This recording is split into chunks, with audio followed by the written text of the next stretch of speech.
Ahlan wa sahlan. Right now we're going to talk about how to form nisba adjectives. Nisba adjectives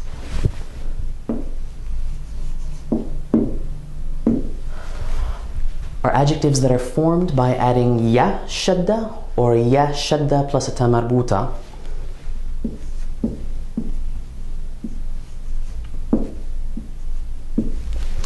depending on whether we're talking about something masculine or feminine. They're usually derived from place names or names of affiliation, a lot of proper nouns. You've probably encountered a few already, things like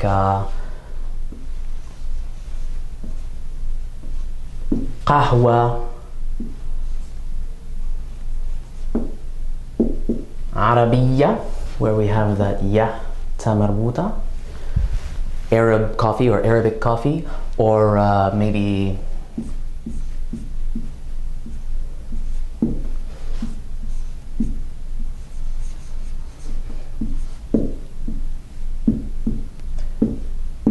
al-adab al-injlizi, English literature, where we have that ya, referring to English, something of or pertaining to English as a language.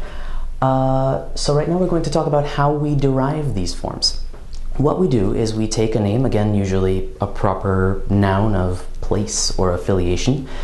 We remove ta marbuta or ya ta marbuta, alif lam if there's a definite article, and any final alif or ya alif, and then we add ya or ya ta marbuta. We just need to remember to remove those extraneous parts, and then we add that ya or ya ta marbuta, which tells us that we have now an adjective instead of a noun.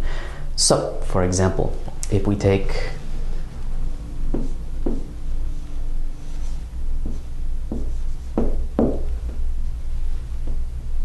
as-Saudiya, Saudi Arabia, we're going to remove that alif lam, we're going to remove that ya ta marbuta, and then we're going to take our stem. So if we were referring to something masculine that was Saudi, we use the same word in English, we would then have Saudi. This shadda tends to be emphasized more when formal Arabic is being spoken or read aloud, Saudi. In most spoken Arabic, it tends to be a little bit softer, but it's a good habit to get into writing the shadda on all of your nisba adjectives, just to remember that they're there. Or, for example, if we take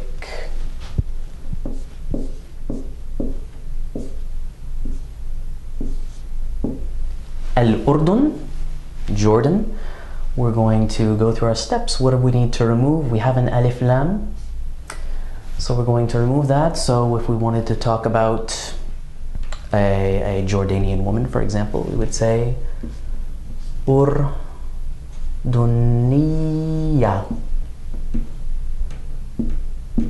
ya ta marbuta.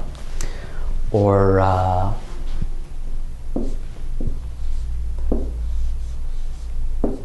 if we take America, this can be a tricky one, right? Because we don't actually have alif lam, we only have that initial alif. So we're not going to remove it. It's not an article that we need to get rid of. But we do have alif, so we're going to take that stem that we have left. So if we were talking about American literature, for example, al-adab, we might write al-adab al-amriki. This is an important point. Remember when we were talking about adjective agreement with alif lam, how our adjective needs to be definite as well? Forming a nisba is one thing, but we have to think about the grammatical context in which it occurs. So in Arabic, when we refer to a general concept like literature, for example, it's usually definite. So we're talking about the totality of American literature, al-adab al-amriki. Or one last example.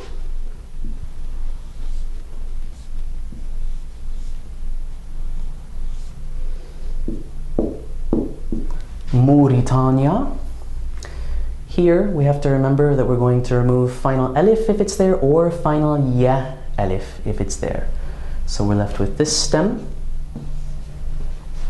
So if we wanted to talk about the president of Mauritania, for example, or a Mauritanian president, we would say Rais Mauritani.